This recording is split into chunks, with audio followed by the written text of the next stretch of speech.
प्यारे दर्शकों, वाहिगुरु जी का खालसा, वाहिगुरु जी की फतेह। पिछले एपीसोड विच आपां साहिब गुरु नानक सच्चे पातशाह जी दे प्रकाश संबंधी कुछ विचारां साझीਆਂ कीतियां सन ते ਇਹ ਜ਼ਿਕਰ ਵੀ ਆਇਆ ਸੀ कि ਮਹਿਤਾ ਕਾਲੂ जी ਦੇ ਕੁਲ ਪੁਰੋਹਿਤ पंडित हरदयाल जी ਨੂੰ बुलाया गया। उन्होंने आके दर्शन किए ते मेहता जी ਨੂੰ आख्या, कालू ये बालक कोई साधारण बालक नहीं, इस दियां अखां दी चमक, इस दे मस्तक दा आभा मंडल, इस दे चेहरे दा नूरानी प्रभाव मैनू इउं महसूस करवा रहा है कि ये तेरी कुल दा नाम रोशन करनगे और दुनिया नू रोशनी वंडणगे। ये बालका वड्डा हो के वड्डियां वड्डियां नू उपदेश देवेगा, चोरां ठग्गां धाड़वियां दा भी उधार करन वाला होवेगा। इउं कुछ मन दे बलबले मेहता जी नाल सांझे करके ते जन्म दा समा डेट आदि लिख के, क्योंकि उन्हां दिनां विच भी जन्म पत्री बनाउण दा आम रिवाज सी ते कुल पुरोहित सन पंडित हरदयाल जी ये सारी जानकारी लैके वापस घर नूं जा रहे हैं। सवेर सवेर दा वक्त है।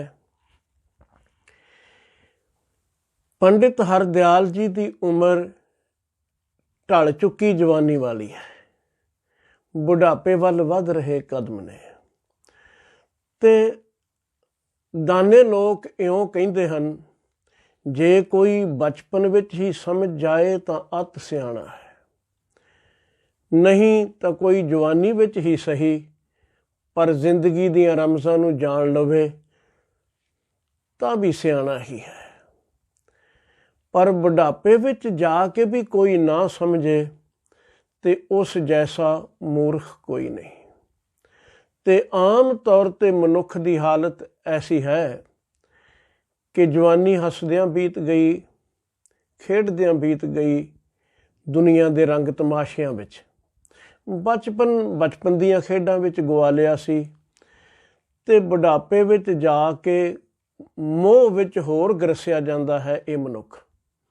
ते इसनूं ये ख्याल नहीं आउंदा कि इस संसार नूं छड्ड के जाण दा वक्त नेड़े आ रहा है। वो तो बहुत ही दाने बंदे होणगे जिन्हां नूं ये ध्यान आ जाए। बजुर्गी कोई सालां दी गिणती नाल नहीं मिलदी। कोई बच्चा, उम्र दा बच्चा अंदरूनी तौर ते बजुर्ग हो सकता है ते कोई बुढ़ापे विच पहुंचा होया भी बालकी उम्र दे बच्चों वांग हरकतां कर सकता है, उसनूं समझ ही ना आवे। इसलिए सियाणियां ने आख्या है, बजुर्गी बा अकल ना के बा साल, तवंगरी बा दिल ना के बा माल। अमीरी भी दिल दी अमीरी होवे तां हुंदी है, जे दिल अमीर नहीं, दिल सखी नहीं तो माल जिन्ना मर्जी पास पिया होवे, कंजूस दी हालत अत गरीबां नालों भी माड़ी हुंदी है। तो पंडित हरदयाल जी तो उम्र विच भी बुढ़ापे वाल वध रहे ने ते बजुर्गां वाली अकल भी पल्ले है। सारी उम्र ज्ञान दे पुस्तक पढ़े ने, सियाणियां दी संगत कीती है, आप दाने हन। ते जिस वेले मेहता कालू जी दे घर तो अपने घर नूं वापस जाते ने, एक पास्यों उन्हां नूं बड़ी खुशी है कि अज मैं उस नूर दे एक शरीर विच दर्शन करके आया हाँ जिस दा सानी कोई नहीं, जो निरंकार दा ही स्वरूप है। पर दूजे पासे सियाणे लोकां दी ये निशानी है, जिथे बहुत खुशी का माहौल हुंदा है वो कई बारी ਜ਼ਿੰਦਗੀ ਦਾ ਦੂਜਾ ਪੱਖ ਦੇਖ ਕੇ ਉਦਾਸੀ ਵੀ ਨਾਲ ਹੀ ਲੈ ਆਉਂਦੇ ਹਨ। ਬੁਰੀ ਨਹੀਂ, ਗੁਰਮੁਖ ਹੱਸੈ ਗੁਰਮੁਖ ਰੋਵੈ, ਜੇ ਗੁਰਮੁਖ ਕਰੇ ਸਾਈ ਭਗਤ ਹੋਵੈ। ਮੂਰਖ ਦਾ ਹੱਸਣਾ ਵੀ ਬੇਕਾਰ ਹੈ ਤੇ ਗੁਰਮੁਖ ਦਾ ਰੋਣਾ ਵੀ ਸਫਲ ਹੈ। ਪੰਡਿਤ ਹਰਦਿਆਲ ਜੀ ਦੀਆਂ ਦੋ ਸਟੇਜਾਂ ਨੇ, ਇੱਕ ਪਾਸੇ ਅਤ ਖੁਸ਼ ਨੇ, ਨੂਰਾਨੀ ਮੁਖੜੇ ਦੇ ਦਰਸ਼ਨ ਕਰਕੇ ਆ ਰਹੇ ਹਾਂ, ਦੂਜੇ ਪਾਸੇ ਇੱਕ ਉਦਾਸੀ ਵੀ ਹੈ। ਤੁਸੀਂ ਪੁੱਛੋਗੇ ਉਦਾਸੀ ਕਿਸ ਗੱਲ ਦੀ? ਉਦਾਸੀ ਇਹ, ਉਮਰ ਵਡੇਰੀ ਹੋ ਰਹੀ ਹੈ ਤੇ ਨਦੀ ਦੇ ਕੰਢੇ ਤੇ ਖੜੇ ਹੋਏ ਰੁੱਖ ਦਾ ਕੀ ਭਰੋਸਾ ਹੈ, ਕਿਹੜੇ ਵੇਲੇ ਨਦੀ ਦੇ ਵਹਿਣ ਵਿੱਚ ਵਹਿ ਜਾਵੇ। ਮੌਤ ਕਿਸ ਵੇਲੇ ਆ ਗਰਸੇ। ਬੁਢਾਪਾ ਆ ਰਿਹਾ ਹੈ ਤੇ ਬੁਢਾਪਾ ਇੱਕੋ ਹੀ ਖਬਰ ਦਿੰਦਾ ਹੈ ਜੇ ਦੇਖਣ ਦੀ ਜਾਚ ਹੋਵੇ, ਤੇ ਉਹ ਖਬਰ ਦਿੰਦਾ ਹੈ ਕਿ ਭਾਈ ਜ਼ਿੰਦਗੀ ਦਾ ਬਹੁਤਾ ਸਮਾਂ ਬੀਤ ਗਿਆ ਹੈ ਤੇ ਹੁਣ ਤੇਰਾ ਜਾਣ ਦਾ ਵਕਤ ਨੇੜੇ ਆ ਰਿਹਾ ਹੈ।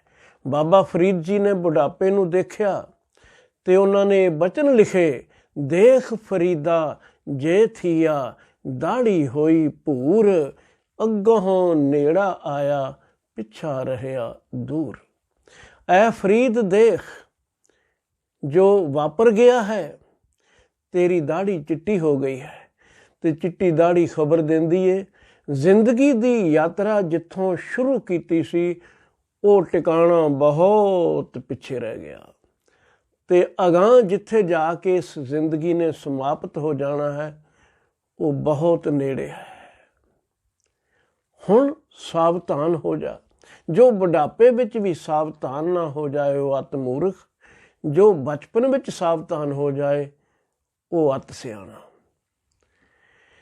तो पंडित हरदयाल जी के सामने एक चिंता भी है कि आखिर ये ज्ञान का सोमा जो अज तलवंडी विच प्रगट होया है, जदों तक ये ज्ञान दियां रेशमां दुनिया तक फैलाएगा, उपदेश वंडेगा, मेरे ये कन सुनन दे समर्थ भी होणगे कि नहीं। बुढ़ापा है ते कौन जाने जिंदगी की खेड समाप्त हो जाए ਤੇ ਮੈਂ ਕੋਈ ਗਿਆਨ ਦੀਆਂ ਉਹ ਗੱਲਾਂ ਜੋ ਇਹਨਾਂ ਸੁਣਾਉਣੀਆਂ ਨੇ, ਉਪਦੇਸ਼ ਦੇਣੇ ਨੇ, ਨਾ ਹੀ ਸੁਣ ਸਕਾਂ, ਮੇਰੇ ਭਾਗਾਂ ਵਿੱਚ ਨਾ ਆਉਣ। ਬੜੀ ਉਦਾਸੀ ਦਾ ਮਾਹੌਲ ਬਣ ਜਾਂਦਾ ਹੈ ਜੇ ਕੋਈ ਇੰਜ ਸੋਚੇ। ਪਰ ਇਹ ਸੋਚਦੇ ਸਿਆਣੇ ਨੇ। ਆਮ ਬੰਦੇ ਦੀ ਹਾਲਤ ਕੁਝ ਹੋਰ ਹੈ। ਉਹ ਧੌਲੇ ਆਉਂਦੇ ਨੇ ਤੇ ਇਹ ਨਹੀਂ ਵੇਖਦਾ ਕਿ ਅੱਗੋਂ ਨੇੜਾ ਆਇਆ, ਉਹ ਇਹਨਾਂ ਨੂੰ ਕਾਲੇ ਕਰਕੇ ਫਿਰ ਜਵਾਨ ਬਣਨ ਦੀ ਕੋਸ਼ਿਸ਼ ਕਰਦਾ ਹੈ। ਜਿਵੇਂ ਮੌਤ ਨਾਲ ਵੀ ਧੋਖਾ ਹੀ ਕਰ ਲੈਣਾ ਹੋਵੇ ਕਿ ਉਸ ਨੂੰ ਪਤਾ ਨਹੀਂ ਲੱਗੇਗਾ ਕਿ ਮੈਂ ਜਵਾਨ ਹਾਂ ਜਾਂ ਬੁੱਢਾ ਹੋ ਗਿਆ ਹਾਂ। ਮੌਤ ਜਦ ਆਉਂਦੀ ਹੈ ਜਵਾਨਾਂ 'ਤੇ ਵੀ ਆ ਜਾਂਦੀ ਹੈ, ਬਚਪਨ ਵਿੱਚ ਵੀ ਆ ਜਾਂਦੀ ਹੈ ਤੇ ਬੁਢਾਪੇ ਵਿੱਚ ਜਵਾਨ ਬਣਨ ਦੀ ਕੋਸ਼ਿਸ਼ ਜਵਾਨ ਬੰਦੇ ਨੂੰ ਬਣਾਉਂਦੀ ਨਹੀਂ, ਹਰਗਿਜ਼ ਨਹੀਂ ਬਣਾਉਂਦੀ। ਲੱਖ ਕੋਈ ਚਿਹਰੇ 'ਤੇ ਪਈਆਂ ਝੁਰੜੀਆਂ ਨੂੰ ਪਲਾਸਟਿਕ ਸਰਜਰੀ ਨਾਲ ਮਿਟਾ ਦੇਵੇ ਤੇ ਲੱਗੇ ਇਉਂ ਜਿਵੇਂ ਜਵਾਨ ਹੈ, ਪਰ ਤਾਂ ਵੀ ਕਾਲ ਨਾਲ ਧੋਖਾ ਨਹੀਂ ਚੱਲ ਸਕੇਗਾ। ਬੰਦਾ ਇਉਂ ਕਰਦਾ ਜ਼ਰੂਰ ਹੈ। ਗੁਰਬਾਣੀ ਅੰਦਰ ਬਚਨ ਨੇ, ਸੁੱਕ ਕੇ ਸਰਵਰ ਪਾਲ ਮੰਧਾਵੈ, ਲੂਣੇ ਖੇਤ ਹੱਥ ਵਾਰ ਕਰੇ। ਜਿਸ ਵੇਲੇ ਸਰੋਵਰ 'ਚੋਂ ਪਾਣੀ ਸੁੱਕ ਚੁੱਕਾ ਹੈ ਤੇ ਇਹ ਪਾਲਾਂ ਕਰ ਰਿਹਾ ਹੈ, ਦੀਵਾਰਾਂ ਬਣਾ ਰਿਹਾ ਹੈ, ਆਲੇ ਦੁਆਲੇ ਵੱਟਾਂ ਪਾ ਰਿਹਾ ਹੈ ਕਿ ਪਾਣੀ ਨਾ ਨਿਕਲ ਜਾਏ, ਤੇ ਪਾਣੀ ਹੈ ਕੋਈ ਨਹੀਂ। ਉਹ ਆਲਰੇਡੀ ਤਕਰੀਬਨ ਸੁੱਕ ਗਿਆ ਹੈ, ਸਰੋਵਰ ਖੁਸ਼ਕ ਹੋ ਗਿਆ ਹੈ। ਬੁਢਾਪਾ ਇਉਂ ਹੈ। ਪਰ ਬੰਦਾ ਪਾਲਾਂ ਬੰਨ੍ਹਦਾ ਹੈ ਤੇ ਜਿਹੜਾ ਖੇਤ ਚਰਿਆ ਜਾ ਚੁੱਕਾ ਹੈ, ਚੁਗਿਆ ਗਿਆ ਹੈ, ਵਿੱਚ ਫਸਲ ਰਹੀ ਨਹੀਂ, ਬਚੀ ਨਹੀਂ, ਉਸ ਦੇ ਦੁਆਲੇ ਵਾੜ ਕਰਦਾ ਫਿਰਦਾ ਹੈ। ਇਹ ਅਸੀਂ ਵਾੜਾਂ ਹੀ ਕਰਦੇ ਹਾਂ। ਕੋਈ ਕੁਸ਼ਤੇ ਖਾ ਕੇ ਜਵਾਨ ਬਣਨਾ ਚਾਹੁੰਦਾ ਹੈ ਤੇ ਕੋਈ ਝੁਰੜੀਆਂ ਮਿਟਾ ਕੇ ਤੇ ਕੋਈ ਧੌਲਿਆਂ ਨੂੰ ਕਾਲੇ ਕਰਕੇ। ਇਹ ਸਾਰੇ ਯਤਨ ਆਖਰ ਬੇਅਸਰ ਨੇ, ਕਿਸੇ ਕੰਮ ਨਹੀਂ ਆਉਂਦੇ। ਪਰ ਆਪੋ ਆਪਣੀ ਸੋਚ ਹੈ। ਕਬੀਰ ਜੀ ਨੇ ਤਾਂ ਆਖਿਆ ਹੈ, ਭਾਈ ਮੈਂ ਤੈਨੂੰ ਇੱਕ ਤਾਕੀਦ ਕਰਦਾ ਹਾਂ ਕਿ ਬੁਢਾਪਾ ਆਪਣੇ ਆਪ ਵਿੱਚ ਇੱਕ ਰੋਗ ਹੈ, ਬਿਮਾਰੀ ਹੈ। ਹੋਰ ਬਿਮਾਰੀਆਂ ਬੁਲਾਉਣ ਦੀ ਜ਼ਰੂਰਤ ਨਹੀਂ। ਬੁਢਾਪਾ ਆ ਗਿਆ, ਸਮਝ ਲੈ ਬਿਮਾਰੀਆਂ ਆ ਹੀ ਗਈਆਂ। ਤੇ ਜਿਸ ਵੇਲੇ ਬਿਮਾਰੀਆਂ ਆ ਜਾਣ ਤੇ ਫਿਰ ਕਿਹੜੇ ਵੇਲੇ ਉਹ ਗ੍ਰਸ ਲੈਣ, ਜ਼ਿੰਦਗੀ ਹੀ ਸਮਾਪਤ ਹੋ ਜਾਏ, ਕੋਈ ਪਤਾ ਥੋੜ੍ਹੀ ਹੈ। ਉਹ ਕਹਿੰਦੇ ਨੇ, ਜਬ ਲਗ ਜਰਾ ਰੋਗ ਨਹੀਂ ਆਇਆ, जब लग काल ग्रसी नहीं काया, जब लग बिकल भई नहीं बानी, भज लेह रे मन सारंग पानी। जिन्ना चिर व्याकुल नहीं हो गई तेरी बोली, तेरे बोल ठीक निकलते ने, उन्ना चिर जप लै। समा आ जाना है तू कहना कुछ होर है ते सुनाई कुछ होर देना। सही बोल भी जुबान तो नहीं निकलते बुढ़ापे विच। ते इस तो इलावा किहड़ा इंद्रा है जिहड़ा कामयाब रह जाता है बुढ़ापे विच। ਕੰਨ ਬੋਲੇ ਹੋ ਜਾਂਦੇ ਨੇ। ਕੋਈ ਆਦਮੀ ਬੋਲਦਾ ਕੁਝ ਹੋਰ ਹੈ ਤੇ ਬੋਲੇ ਨੂੰ ਸੁਣਦਾ ਕੁਝ ਹੋਰ ਹੈ। ਦੋ ਬੋਲੇ ਮਿਲ ਗਏ, ਇੱਕ ਸ਼ਹਿਰ ਨੂੰ ਚੱਲਿਆ ਸੀ ਹੱਥ ਵਿੱਚ ਝੋਲੇ ਫੜੇ ਹੋਏ ਕਿ ਸੌਦਾ ਖਰੀਦ ਕੇ ਲਿਆਉਣਾ ਹੈ, ਦੂਜਾ ਬੋਹੜ ਦੀ ਛਾਵੇਂ ਬੈਠਾ ਸੀ। ਉਹ ਛਾਵੇਂ ਬੈਠੇ ਨੇ ਪੁੱਛਿਆ, ਸੰਤਾ ਸਿੰਘਾ ਕਿੱਧਰ ਨੂੰ, ਸ਼ਹਿਰ ਨੂੰ ਚੱਲਿਆ ਹੈ? ਤੇ ਉਸ ਨੂੰ ਸੁਣਿਆ ਨਹੀਂ, ਸੁਣਨ ਵਾਲੇ ਨੂੰ ਵੀ ਸੰਤਾ ਸਿੰਘ ਨੂੰ ਸੁਣਾਈ ਕੁਝ ਨਹੀਂ ਦਿੱਤਾ। ਉਹਨੇ ਆਖਿਆ ਨਹੀਂ ਯਾਰ, ਖੇਤਾਂ ਨੂੰ ਨਹੀਂ ਸ਼ਹਿਰ ਨੂੰ ਚੱਲਿਆ। ਤਾਂ ਜਿਸ ਨੇ ਸਵਾਲ ਪੁੱਛਿਆ ਸੀ ਸੁਣਿਆ ਉਸਨੂੰ ਵੀ ਕੁਝ ਨਹੀਂ। ਉਹ ਆਖਣ ਲੱਗਾ ਅੱਛਾ ਮੈਂ ਤਾਂ ਸੋਚਦਾ ਸੀ ਖਬਰੇ ਸ਼ਹਿਰ ਨੂੰ ਚੱਲਿਆ ਹੈ। ਬੋਲਿਆਂ ਦੀ ਹਾਲਤ ਇਹ ਹੈ ਤੇ ਬੁਢਾਪੇ ਵਿੱਚ ਬੋਲਾਪਣ ਆ ਹੀ ਜਾਂਦਾ ਹੈ। ਪੰਡਿਤ ਹਰਦਿਆਲ ਸੁਚੇਤ ਹੈ, ਆਮ ਬੰਦਾ ਸੁਚੇਤ ਨਹੀਂ। ਕਬੀਰ ਜੀ ਕਹਿੰਦੇ ਨੇ ਜਬ ਲਗ ਜਰਾ ਰੋਗ ਨਹੀਂ ਆਇਆ, ਜਬ ਲਗ ਕਾਲ ਗ੍ਰਸੀ ਨਹੀਂ ਕਾਇਆ, ਜਬ ਲਗ ਬਿਕਲ ਭਈ ਨਹੀਂ ਬਾਨੀ, ਭਜ ਲੇਹ ਰੇ ਮਨ ਸਾਰੰਗ ਪਾਣੀ। ਉਨੀ ਦੇਰ ਤੇਰੇ ਪਾਸ ਵਕਤ ਹੈ ਜਿਸ ਵੇਲੇ ਰੂਹ ਦਾ ਕੰਠ ਸ਼ਬਦ ਨਹੀਂ ਉਚਰੇ ਦੀ ਅਵਸਥਾ ਆ ਗਈ। ਭਗਤ ਭੀਖਨ ਜੀ ਨੇ ਆਖਿਆ ਹੈ, ਉਹ ਕਹਿੰਦੇ ਨੇ ਨੈਣੋ ਨੀਰ ਬਹੈ ਤਨ ਖੀਨਾ, ਭਏ ਕੇਸ ਦੁੱਧ ਵਾਨੀ। ਨੈਣਾ ਵਿੱਚੋਂ ਪਾਣੀ ਵਗਦਾ ਹੈ, ਨੇਤਰਾਂ ਵਿੱਚੋਂ। ਸਰੀਰ ਕਮਜ਼ੋਰ ਹੋ ਗਿਆ ਹੈ, ਕੇਸ ਚਿੱਟੇ ਹੋ ਗਏ ਨੇ, ਰੂਹ ਦਾ ਕੰਠ ਵਿਰੁੱਧ ਹੋ ਗਿਆ ਹੈ, ਬੋਲਿਆ ਜਾਂਦਾ ਨਹੀਂ, ਸ਼ਬਦ ਨਹੀਂ ਉਚਰੈ। ਆਪ ਕਿਆ ਕਰੇ ਪੁਰਾਣੀ। ਫਿਰ ਕੀ ਕਰੇਗਾ ਮਨੁੱਖ, ਕੀ ਕਰ ਸਕਦਾ ਹੈ ਉਸ ਵੇਲੇ। ਪੰਡਿਤ ਹਰਦਿਆਲ ਜੀ ਬੜੇ ਸੁਚੇਤ ਨੇ। ਜਿਵੇਂ ਬਾਬਾ ਫਰੀਦ ਜੀ ਨੇ ਧੌਲਿਆਂ ਨੂੰ ਦੇਖ ਕੇ ਆਖਿਆ ਸੀ ਕਿ ਪਿੱਛਾ ਤਾਂ ਬਹੁਤ ਦੂਰ ਰਹਿ ਗਿਆ ਹੈ ਤੇ ਅੱਗਾ ਨੇੜੇ ਆ ਗਿਆ ਹੈ, ਸਾਵਧਾਨ ਹੋ। ਤੇ ਪੰਡਿਤ ਹਰਦਿਆਲ ਜੀ ਸੱਚਮੁੱਚ ਇਸ ਗੱਲ ਨੂੰ ਦੇਖ ਕੇ ਇੱਕ ਉਦਾਸੀ ਵਿੱਚ ਡੁੱਬ ਗਏ। ਉਹਨਾਂ ਸੋਚਿਆ ਜਵਾਨੀ ਬੀਤ ਗਈ, ਬੁਢਾਪਾ ਪ੍ਰਾਰੰਭ ਹੋ ਚੁੱਕਾ ਹੈ, ਕੌਣ ਜਾਣੇ ਕਦ ਸੱਦਾ ਆ ਜਾਣਾ ਹੈ। ਮੈਂ ਇਸ ਬਾਲਕੇ ਦੇ ਜਿਸ ਵੇਲੇ ਅੰਮ੍ਰਿਤ ਬਚਨ ਬਰਸਣਗੇ ਦੁਨੀਆ 'ਤੇ, ਉਸ ਅੰਮ੍ਰਿਤ ਵਿੱਚ ਮੈਂ ਵੀ ਟੁਬਕੀ ਲਾ ਸਕਾਂਗਾ ਜਾਂ ਨਹੀਂ। ਜਵਾਨੀ ਤਾਂ ਮੁੜ ਕੇ ਆਉਣੀ ਨਹੀਂ ਤੇ ਬੁਢਾਪੇ ਤੋਂ ਬਾਅਦ ਤਾਂ ਮੌਤ ਹੀ ਹੈ। ਇੱਕ ਸ਼ਾਇਰ ਦਾ ਕਥਨ ਹੈ, ਉਹ ਕਹਿੰਦਾ ਹੈ ਐ ਮੌਲਾ ਮੇਰੇ ਦੁਨੀਆ ਤੇਰੀ ਫਾਨੀ ਦੇਖੀ, ਹਰ ਚੀਜ਼ ਜਹਾਂ ਕੀ ਆਨੀ ਜਾਨੀ ਦੇਖੀ, ਜੋ ਆकर ਨਾ ਜਾਏ वो बुढ़ापा देखा, जो जाकर ना आए वो जवानी देखी। जवानी गई मुड़दी नहीं ते बुढ़ापा आके जांदा नहीं, नाल ही लैके जांदा है। सो मौत दा ख्याल करके पंडित हरदयाल जी सोच विच पै गए। घर नूं तुरे भी जा रहे ने, सवेर दा वेला है, पर गुझियां रमज़ां वल नूं ध्यान चला गया। ते इस ध्यान विच सोचदे की हन, कहंदे ने जे मेरे भाग इन्ने क जागे मैं गिना कि दर्शन हो गए ने तो ये भी बहुत ने, पर अमृत की वर्खा तो अजे होनी है तो मेरे पास वो दिहाड़े होणगे भी कि नहीं। उस वेले सियाणा बंदा सी, ख्याल आ गया वो पंडित हरदयाल तेरे तां वस विच कुछ नहीं, जिंदगी तेरे हथ नहीं, मौत तेरे वस नहीं, इसलिए तू की कर सकदा है। हाँ उस वेले ਚੰਗੀਆਂ ਸੰਗਤਾਂ ਦਾ, ਚੰਗੀਆਂ ਪੜ੍ਹੀਆਂ ਕਿਤਾਬਾਂ ਦਾ, ਗਿਆਨ ਹਾਸਲ ਕੀਤੇ ਦਾ ਇੱਕ ਨਤੀਜਾ ਸਾਹਮਣੇ ਆ ਗਿਆ।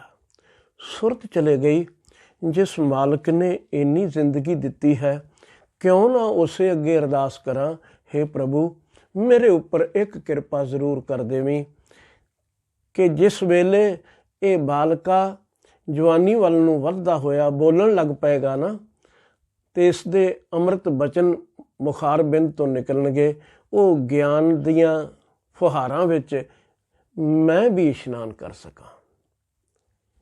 ਬੜੀ ਵੱਡੀ ਗੱਲ ਸੀ। ਤੇ ਅਰਦਾਸ खुदा कबूल फरमाता है, दुआ जब दिल से होती है, मुश्किल तो ये है कि ये मुश्किल से होती है। कोई सुरती जोड़ के ही करे ਤਾਂ ਉਸ ਨੂੰ ਅਸੀਂ ਅਰਦਾਸ ਆਖ ਸਕਦੇ ਹਾਂ। ਪੰਡਿਤ ਹਰਦਿਆਲ ਨੇ ਇੱਕ ਅਰਦਾਸ ਕੀਤੀ, ਤੁਰੇ ਜਾਂਦੇ ਹੀ ਰੱਬ ਹਾਜ਼ਰ ਹੈ। ਜ਼ਰੂਰੀ ਨਹੀਂ ਕਿ ਮੰਦਰ, ਮਸਜਿਦ, ਗੁਰਦੁਆਰੇ, ਗਿਰਜੇ ਵਿੱਚ ਹੀ ਪਰਮਾਤਮਾ ਹੈ। ਪਰਮਾਤਮਾ ਸਾਡੇ ਅੰਦਰ ਹੈ, ਹਰ ਥਾਂ ਵਿਆਪਕ ਹੈ। ਸਵਾਲ ਇੰਨਾ ਹੈ, ਸੁਰਤ ਜੋੜਨੀ ਆਉਂਦੀ ਹੋਵੇ, ਸੁਰਤ ਤੇ ਸਿਰਜਣਹਾਰ ਦਾ ਮਿਲਾਪ ਬਣ ਜਾਏ ਤੇ ਫਿਰ ਦੁਆਵਾਂ ਕਬੂਲ ਹੋ ਜਾਂਦੀਆਂ ਨੇ। ਪੰਡਿਤ ਹਰਦਿਆਲ ਨੇ ਜੋ ਅਰਦਾਸ ਕੀਤੀ ਸਮਝਣ ਵਾਲੀ ਹੈ। ਕਹਿਣ ਲੱਗਾ, ਸਹਿਤ ਗਿਆਨ ਕੇ ਬੋਲਹਿ ਜਬ ਲੋ। ਜਦੋਂ ਗਿਆਨ ਦੀਆਂ ਗੱਲਾਂ, ਗਿਆਨ ਦੇ ਬਚਨ ਇਹ ਬੱਚਾ ਵੱਡਾ ਹੋ ਕੇ ਬੋਲੇਗਾ, ਹੇ ਪ੍ਰਭੂ ਮੇਰੇ ਉੱਪਰ ਇੱਕ ਕਿਰਪਾ ਕਰਿਓ, ਰਾਖੋ ਇਹ ਸਰੀਰ ਮਮ ਤਬ ਲਓ। ਇਹ ਮੇਰਾ ਸਰੀਰ ਉਸ ਵੇਲੇ ਤੱਕ ਜ਼ਰੂਰ ਕਾਇਮ ਰੱਖਿਓ ਤਾਂ ਕਿ ਮੇਰੇ ਕੰਨਾਂ ਦੇ ਕਟੋਰਿਆਂ ਵਿੱਚ ਵੀ ਉਹ ਅੰਮ੍ਰਿਤ ਪਵੇ ਤੇ ਹਿਰਦੇ ਤੱਕ ਪਹੁੰਚ ਸਕੇ। ਜ਼ਿੰਦਗੀ ਮੰਗਦੇ ਅਸੀਂ ਸਾਰੇ ਹਾਂ ਕਿ ਲੰਮੀ ਹੋਵੇ। ਜਿਸ ਵੇਲੇ ਮੌਤ ਸਿਰ ਤੇ ਵੀ ਆਣ ਖੜੋਂਦੀ ਹੈ ਤੇ ਉਸ ਵੇਲੇ ਉਹ ਸਮਾਂ ਤਾਂ ਦਿੰਦੇ ਨਹੀਂ। ਜਮਦੂਤ ਆਖਦੇ ਨੇ ਚੱਲ ਤੈਨੂੰ ਲੈਣ ਲਈ ਆਏ ਹਾਂ, ਤਾਂ ਵੀ ਮਨੁੱਖ ਜ਼ਿੰਦਗੀ ਮੰਗਦਾ ਜ਼ਰੂਰ ਹੈ, ਪਰ ਇਹੋ ਜਿਹੇ ਕੰਮਾਂ ਲਈ ਨਹੀਂ ਕਿ ਮੈਂ ਆਪਾ ਸਵਾਰ ਲਵਾਂ। ਉਸ ਦੀ ਪਹਿਲੀ ਮੰਗ ਕੁਝ ਹੋਰ ਹੀ ਹੁੰਦੀ ਹੈ। ਗੁਰਬਾਣੀ ਵਿੱਚ ਉਸ ਦਾ ਜ਼ਿਕਰ ਆਇਆ ਹੈ। ਜਿਸ ਵੇਲੇ ਉਹਨਾਂ ਆਖਿਆ ਨਾ, ਚੱਲ ਦਰਹਾਲ ਦੀਵਾਨ ਬੁਲਾਇਆ, ਹਰ ਫਰਮਾਨ ਦਰਗਹਿ ਕਾ ਆਇਆ, ਦਰਗਾਹ ਤੋਂ ਹੁਕਮ ਆ ਗਿਆ ਹੈ ਚੱਲ ਹੁਣ। ਉਸ ਵੇਲੇ ਵੀ ਇਹ ਹੱਥ ਜੋੜ ਕੇ ਆਖਦਾ ਹੈ, ਕਰੋ ਅਰਦਾਸ ਗਾਂਵ ਕਿਛ ਬਾਕੀ, ਲਿਓ ਨਿਬੇਰ ਆਜ ਕੀ ਰਾਤੀ। ਮੇਰੇ ਉੱਪਰ ਇੱਕ ਕਿਰਪਾ ਕਰੋ, ਮੇਰੀ ਜੋਦੜੀ ਹੈ, ਬੇਨਤੀ ਹੈ, ਪ੍ਰਵਾਨ ਕਰ ਲਓ। ਉਹਨਾਂ ਪੁੱਛਿਆ ਕੀ? ਤੇ ਕਹਿਣ ਲੱਗਾ, ਬੇਨਤੀ ਇਹ ਹੈ ਕਿ ਮੇਰਾ ਗਾঁव ਵਿੱਚ, ਨਗਰ ਵਿੱਚ, ਆਲੇ ਦੁਆਲੇ, ਸ਼ਰੀਕੇ ਕਬੀਲੇ ਵਿੱਚ ਲੈਣ ਦੇਣ ਬੜਾ ਪਿਆ ਹੈ। ਕਿਸੇ ਪਾਸੋਂ ਲੈਣੇ ਨੇ, ਕਿਸੇ ਦੇ 2 ਪੈਸੇ ਦੇਣੇ ਵੀ ਨੇ, ਤੇ ਉਹ ਲੈਣ ਦੇਣ ਦਾ ਹਿਸਾਬ ਬੱਚੇ ਕਿੱਦਾਂ ਕਰਨਗੇ? ਮੈਨੂੰ ਅੱਜ ਦੀ ਰਾਤ ਹੋਰ ਦੇ ਦਿਓ ਤੇ ਮੈਂ ਜਿਹੜਾ ਗਾঁव ਵਿੱਚ, ਨਗਰ ਵਿੱਚ ਲੈਣ ਦੇਣ ਹੈ ਨਾ, ਹਿਸਾਬ ਕਿਤਾਬ ਕਰ ਲਵਾਂ। ਕਰੋ ਅਰਦਾਸ ਗਾਂਵ ਕਿਛ ਬਾਕੀ, ਲਿਓ ਨਿਬੇੜ ਆਜ ਕੀ ਰਾਤੀ।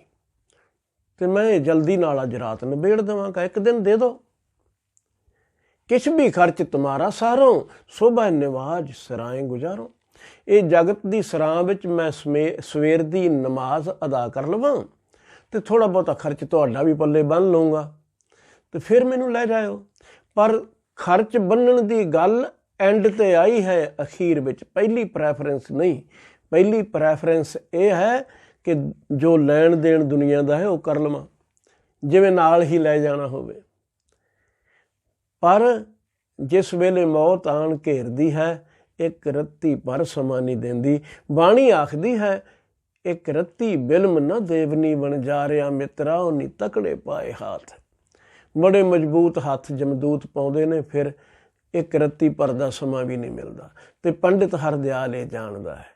ਪਰ ਜਿਹੜਾ ਸਮਾਂ ਦੇਣ ਵਾਲਾ ਹੈ, ਉਸ ਨੂੰ ਪੁਕਾਰ ਕੇ ਆਖਦਾ ਹੈ, ਹੇ ਪ੍ਰਭੂ ਮੇਰੇ ਉੱਪਰ ਕਿਰਪਾ ਕਰੀ, ਮੇਰਾ ਇਹ ਸਰੀਰ ਓਨਾ ਚਿਰ ਜ਼ਿੰਦਾ ਰੱਖ ਲਈ ਜਿੰਨੀ ਦੇਰ ਇਹ ਬਾਬਾ ਨਾਨਕ ਗਿਆਨ ਦੀਆਂ ਫੁਹਾਰਾਂ ਸੰਸਾਰ ਵਿੱਚ ਵੰਡਦੇ ਨਹੀਂ।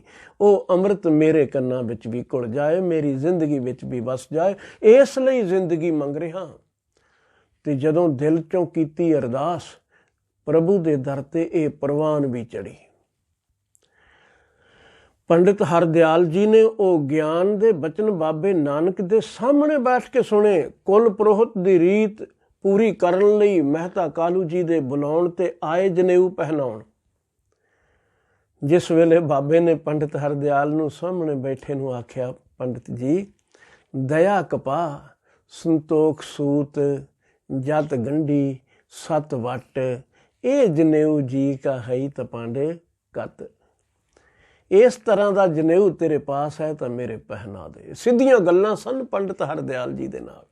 ਜਿੱਥੇ ਦਇਆ ਦੀ ਕਪਾਹ ਹੋਵੇ, ਸੰਤੋਖ ਦਾ ਸੂਤ ਹੋਵੇ, ਜਤ ਦੀਆਂ ਗੰਢਾਂ ਹੋਣ, ਸਤ ਦਾ ਵੱਟ ਚੜਿਆ ਹੋਇਆ ਹੋਵੇ, ਹੈਗਾ ਹੀ ਤੇ ਪਹਿਨਾ ਦੇ। ਮੈਂ ਸੋਚਦਾ ਹਾਂ ਪੰਡਿਤ ਉਸ ਦਿਨ ਨਿਰਾਸ਼ ਨਹੀਂ ਹੋਇਆ ਹੋਵੇਗਾ ਕਿ ਮੈਂ ਜਨੇਊ ਨਹੀਂ ਪਹਿਨਾ ਸਕਿਆ। ਬਿਲਕੁਲ ਨਹੀਂ। ਉਸ ਦੀ ਤਾਂ ਅਰਦਾਸ ਹੀ ਇਹ ਸੀ, ਬਾਬਾ ਨਾਨਕ ਗਿਆਨ ਦਾ ਅੰਮ੍ਰਿਤ ਵੰਡੇ ਤੇ ਉਹ ਮੇਰੇ ਕੰਨਾਂ ਵਿੱਚ ਸਿੱਧਾ ਪਵੇ ਤੇ ਹਿਰਦੇ ਤੱਕ ਉਤਰ ਜਾਏ। ਉਸਨੇ ਜ਼ਿੱਦ ਹੀ ਨਹੀਂ ਕੀਤੀ।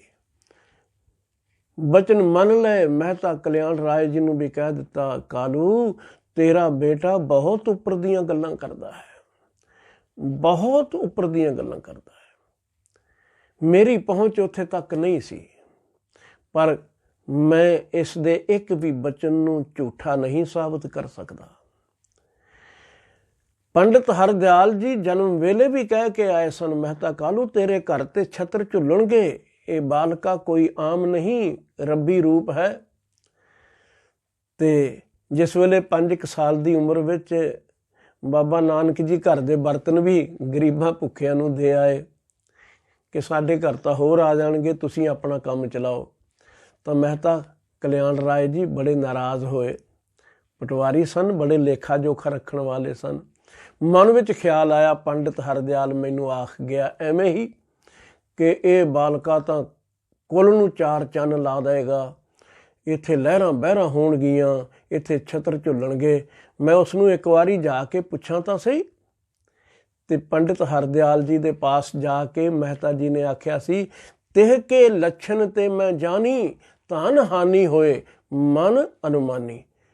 ਪੰਡਿਤ ਹਰਦਿਆਲ ਮੈਂ ਬਹੁਤ ਅਨੁਮਾਨ ਲਾ ਕੇ ਲੇਖੇ ਜੋਖੇ ਕਰਕੇ ਤੇਰੇ ਪਾਸ ਆਇਆ ਹਾਂ। ਤੂੰ ਆਖਿਆ ਸੀ ਤੇਰੇ ਘਰ ਤੇ ਉੱਪਰ ਛਤਰ ਝੁੱਲਣਗੇ, ਲਹਿਰਾਂ ਬਹਿਰਾਂ ਹੋਣਗੀਆਂ, ਤੇ ਮੈਂ ਵੇਖਿਆ ਇਹ ਹੈ, ਇਹ ਤਾਂ ਘਰ ਦੀਆਂ ਚੀਜ਼ਾਂ ਵੀ ਲੋਕਾਂ ਵਿੱਚ ਵੰਡੀ ਜਾਂਦਾ ਹੈ। ਇਸ ਦੇ ਲੱਛਣਾਂ ਤੋਂ ਮੈਂ ਜਾਣ ਲਿਆ ਹੈ ਕਿ ਇਹ ਧਨ ਦੀ ਹਾਨੀ ਕਰੇਗਾ, ਲਾਭ ਨਹੀਂ ਕਰਨ ਵਾਲਾ।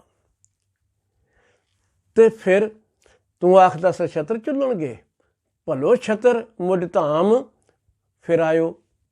ਮੇਰੇ ਘਰ ਦੇ ਉੱਪਰ ਚੰਗਾ ਛਤਰ ਤੂੰ ਫੇਰਿਆ ਹੈ, ਅਗਲੀ ਦੀਨੀ ਵਸਤ ਗਵਾਇਓ। ਤੇ ਇਸ ਨੇ ਵੀ ਚੰਗਾ ਚੰਨ ਚਾੜ ਦਿੱਤਾ ਹੈ, ਘਰ ਦੀਆਂ ਵਸਤੂਆਂ ਜਿਹੜੀਆਂ ਘਰੇ ਪਈਆਂ ਸਨ ਉਹ ਵੀ ਜਾ ਕੇ ਲੋਕਾਂ ਵਿੱਚ ਵੰਡ ਆਉਂਦਾ ਹੈ। ਉਸ ਵੇਲੇ ਵੀ ਪੰਡਿਤ ਹਰਦਿਆਲ ਜੀ ਨੇ ਆਖਿਆ ਸੀ, ਮਹਿਤਾ ਜੀ ਪਟਵਾਰੀ ਬਿਰਤੀ ਤੋਂ ਕੁਝ ਉਤਾਂ ਉੱਠ ਕੇ ਦੇਖੋ, ਇਹ ਵੰਡੀਆਂ ਹੋਈਆਂ ਚੀਜ਼ਾਂ ਬੀਜੇ ਹੋਏ ਬੀਜ ਨੇ, ਤੇ ਬੀਜ ਇੱਕ ਸਿਆਣਾ ਪੁਰਸ਼ ਬੀਜਦਾ ਹੈ ਤੇ ਉਸ ਨੂੰ ਲੱਖਾਂ ਗੁਣਾ ਫਲ ਲੱਗਦੇ ਨੇ। ਇਸ ਦੀ ਇੱਕ ਇੱਕ ਘਾਲਣਾ ਇਹ ਬੀਜੇ ਹੋਏ ਬੀਜ ਦੀ ਕਿੰਨੇ ਫਲ ਲੈ ਕੇ ਆਏਗੀ ਤੂੰ ਸੋਚ ਵੀ ਨਹੀਂ ਸਕਦਾ। ਪਟਵਾਰੀ ਦੇ ਲੇਖੇ ਜੋਖੇ ਇੱਥੇ ਫੇਲ ਹੋ ਜਾਣਗੇ। ਤੋ ਪੰਡਿਤ ਹਰਦਿਆਲ ਜੀ ਨੇ ਜ਼ਿੰਦਗੀ ਮੰਗ ਕੇ ਲਈ ਸੀ ਕਿ ਹੇ ਪ੍ਰਭੂ ਮੈਨੂੰ ਜੀਵਨ ਬਖਸ਼ੀ ਕੁਝ ਬਰਸ ਹੋਰ, ਕਿ ਮੈਂ ਬਾਬਾ ਨਾਨਕ ਜੀ ਦੇ ਗਿਆਨ ਦੇ ਬਚਨ, ਉਹਨਾਂ ਦੀ ਬਾਣੀ ਸੁਣ ਸਕਾਂ। ਇਹ ਸਾਖੀ ਸੁਣਾਉਣ ਤੋਂ ਮੇਰਾ ਭਾਵ ਹੈ ਕਿ ਅਸੀਂ ਕੀ ਸਿੱਖਿਆ ਲੈਣੀ ਹੈ।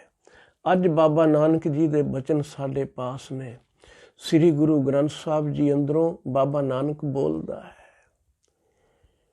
ਪਰ ਅਸੀਂ ਕਿੰਨੇ ਕੁ ਲੋਕ ਹਾਂ ਜੋ ਬਾਬਾ ਜੀ ਦੇ ਬਚਨ ਧਿਆਨ ਨਾਲ ਸੁਰਤ ਲਗਾ ਕੇ ਸੁਣਦੇ ਹਾਂ।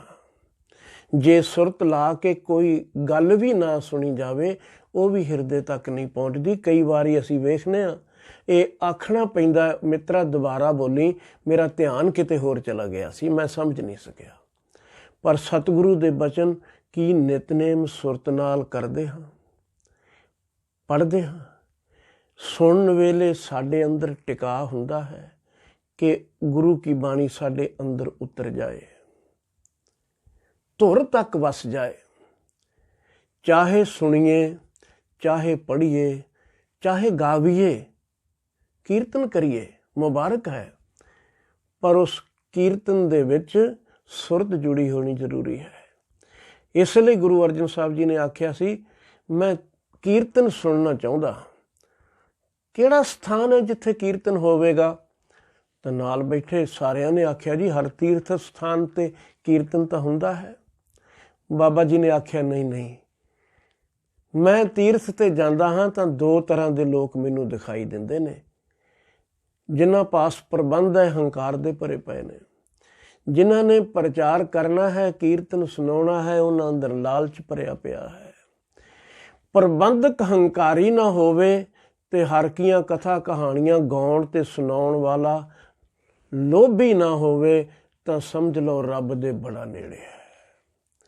ਗੁਰੂ ਅਰਜਨ ਸਾਹਿਬ ਜੀ ਦੇ ਬਚਨ ਨੇ, ਤੀਰਥ ਜਾਓ ਤਾਂ ਹਉ ਹਉ ਕਰਤੇ, ਪੰਡਿਤ ਪੁੱਛੋ ਤਾਂ ਮਾਇਆ ਰਾਤੇ ਸੋ ਸਥਾਨ ਬਤਾਵੋ ਮੀਤਾ ਜਾ ਕੇ ਹਰ ਹਰ ਕੀਰਤਨ ਨੀਤਾ।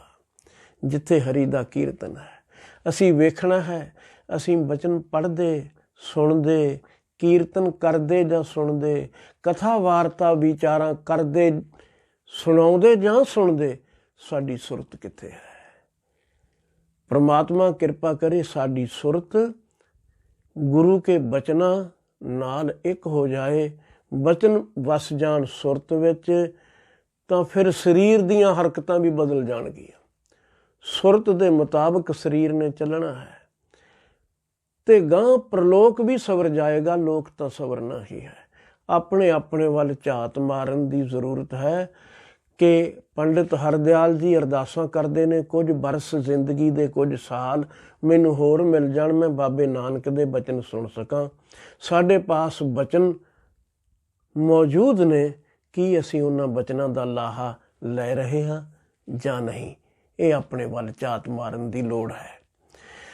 ਅਖੀਰ ਵਿੱਚ ਮੈਂ ਬੇਨਤੀ ਕਰਨੀ ਚਾਹਾਂਗਾ ਕਿ ਯੂਨੀਵਰਸਲ ਸਿੱਖ ਬ੍ਰਦਰਹੁੱਡ USB ਚੈਨਲ ਜੋ ਇਹ ਪ੍ਰਾਰੰਭ ਕੀਤਾ ਹੈ, ਇਸ ਦਾ ਮਕਸਦ ਇੱਕ ਹੈ ਕਿ ਅਸੀਂ ਸਾਰੇ ਭਰਾਤਰੀ ਭਾਵ ਵਿੱਚ ਇਕੱਠੇ ਹੋ ਕੇ ਗੁਰੂ ਕੀ ਮੱਤ ਸਾਖੀਆਂ ਰਾਹੀਂ, ਗੁਰਬਾਣੀ ਦੀ ਸਿੱਖਿਆ ਰਾਹੀਂ ਜਿੱਥੇ ਸੁਣ ਸਕੀਏ, ਸੁਣਾ ਸਕੀਏ, ਵਿਚਾਰ ਸਕੀਏ, ਉੱਥੇ ਆਪਣੀ ਜ਼ਿੰਦਗੀ ਵਿੱਚ ਵਸਾਉਣ ਲਈ ਵੀ ਯਤਨ ਕਰੀਏ ਤੇ ਨਾਲ ਅਰਦਾਸ ਕਰੀਏ, ਮਾਲਕ ਸਾਡੇ ਉੱਪਰ ਕਿਰਪਾ ਕਰੀ, ਇਹ ਕਹਿਣ ਕਹਾਉਣ ਤੱਕ ਗੱਲਾਂ ਨਾ ਰਹਿ ਜਾਣ, ਸਾਡੀ ਜ਼ਿੰਦਗੀ ਦਾ ਹਿੱਸਾ ਬਣ ਜਾਵਣ।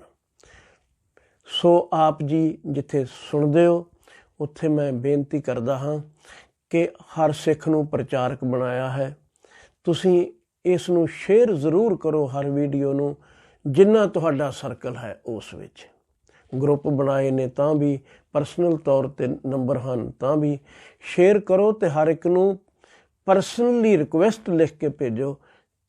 ਜਿੱਥੇ ਆਪ ਤੁਸੀਂ ਸਬਸਕ੍ਰਾਈਬ ਕਰਨਾ ਹੈ ਚੈਨਲ ਨੂੰ, ਉੱਥੇ ਬਾਕੀਆਂ ਨੂੰ ਵੀ ਪ੍ਰੇਰਨਾ ਕਰੋ ਕਿ ਇਸ ਚੈਨਲ ਨੂੰ ਸਬਸਕ੍ਰਾਈਬ ਕਰਨ ਅਤੇ ਅਗਾਂਹ ਉਹ ਵੀ ਗੁਰੂ ਦੀਆਂ ਕਥਾ ਕਹਾਣੀਆਂ ਦੀਆਂ ਇਹਨਾਂ ਵੀਡੀਓਜ਼ ਨੂੰ ਸ਼ੇਅਰ ਕਰਨ। ਗੁਰੂ ਦੀਆਂ ਸਾਖੀਆਂ, ਗੁਰੂ ਕੀ ਬਾਣੀ ਲਾਈਕ ਕਰਨ ਬਾਰੇ ਆਖਣਾ ਬਹੁਤਾ ਬਣਦਾ ਤਾਂ ਨਹੀਂ। ਹਰ ਧਾਰਮਿਕ ਬੰਦੇ ਨੂੰ ਪਿਆਰੀ ਲੱਗੇਗੀ ਹੀ ਉਹ ਲਾਈਕ ਕਰੇਗਾ, ਪਰ ਮੈਂ ਕਿਉਂਕਿ ਚੈਨਲ ਪ੍ਰਾਰੰਭ ਕੀਤਾ ਹੈ, ਮੇਰੀ ਜ਼ਿੰਮੇਵਾਰੀ ਹੈ, ਮੈਂ ਬੇਨਤੀ ਕਰਾਂ ਕਿ ਲਾਈਕ ਦਾ ਬਟਨ ਵੀ ਦਬਾ ਦੇਣਾ। ਸੋ ਜੇ ਕੋਈ ਕਮੈਂਟਸ ਦੇਣੇ ਚਾਹੋ ਉਹ ਵੀ ਸਵਾਗਤ ਹੈ, ਆਪ ਜੀ ਦੇ ਸਕਦੇ ਹੋ, ਅਸੀਂ ਜ਼ਰੂਰ ਗੌਰ ਕਰਾਂਗੇ। ਅੱਜ ਦੀ ਵੀਡੀਓ ਮੈਂ ਇੱਥੇ ਹੀ ਸਮਾਪਤ ਕਰਦਾ ਹਾਂ। ਬੁਲਾਓ ਫਤਿਹ। ਵਾਹਿਗੁਰੂ ਜੀ ਕਾ ਖਾਲਸਾ, ਵਾਹਿਗੁਰੂ ਜੀ ਕੀ ਫਤਿਹ।